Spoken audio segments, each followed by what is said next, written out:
आणि आपण पाहत आहात NDTV मराठी। नमस्कार, सुप्रभात। सकाळचे 9 वाजता आहेत आणि आपण पाहताय NDTV मराठी। मी वर्षा नलवडे या बुलेटिन मध्ये आपल्या सर्वांचं स्वागत करते। लोकसभेच्या निकालानंतर सर्वच पक्षीय नेत्यांनी आता विधानसभेसाठी कंबर कसली आहे। भाजपच्या कोर कमिटीच्या बैठकीत विनोद तावडे यांनी राज्यातील नेत्यांना कानपिचक्या दिल्यात, तर तिकडे नागपुरात आज मराठा महासंघाची सर्वसाधारण सभा होतीये। गेल्या काही दिवसांपासून नीट परीक्षेतील संपूर्ण घोटाळा आणि याच घोटाळ्यानंतर ATSने देशभरात कारवाईचा बडगा उगारलाय आणि त्याचंच आता कनेक्शन हे लातूरात देखील पोहोचल्याचं कळतंय। शिवाय मुंबईकरांसाठी 3 अतिशय महत्त्वाच्या बातम्या आपण या बुलेटिन मध्ये पाहणार आहोत। मात्र त्यापूर्वी पाहूया हेडलाईन्स। छत्रपती संभाजीनगरमध्ये मध्यरात्री गाडीला कट मारल्याप्रकरणी टोळक्यांमध्ये हाणामारी, धुडगूस घालणाऱ्यांना पोलिसांचा लाठीचा प्रसाद, तर काही काळ अंगुरी बागमध्ये तणावाची स्थिती। पुणे नाशिक महामार्गावर कळंबामध्ये दुचाकी कारचा भीषण अपघातामध्ये एकाचा दुर्दैवी मृत्यू। आमदार दिलीप मोहितेंच्या पुतण्याकडून अपघात झाल्याची माहिती।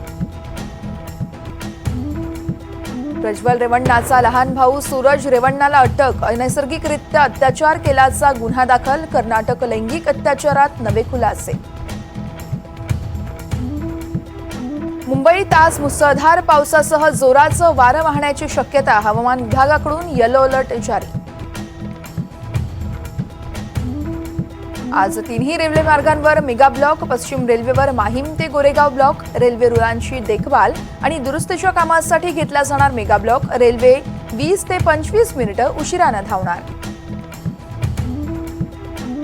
सीईटीच्या सर्व उत्तरपत्रिका विद्यार्थ्यांना पुन्हा उपलब्ध केल्या जाणार। 27 आणि 28 जूनला क्रॉस चेक करता येणार। अफवांवर विश्वास न ठेवण्याचं आवाहन।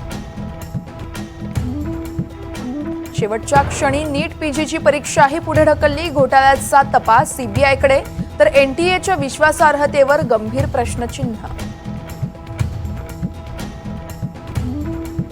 NTA पदावरून हटवलं, त्या जागी निवृत्त IAS अधिकारी प्रदीप सिंह खरवला यांची निवड।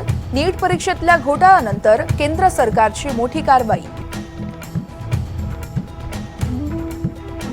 पेपरफुटी रोखण्यासाठी केंद्र सरकारकडून नव्या कायद्याला मंजुरी। 10 वर्षांचा तुरुंगवास ते भरावा लागणार 1 कोटी रुपयांचा दंड।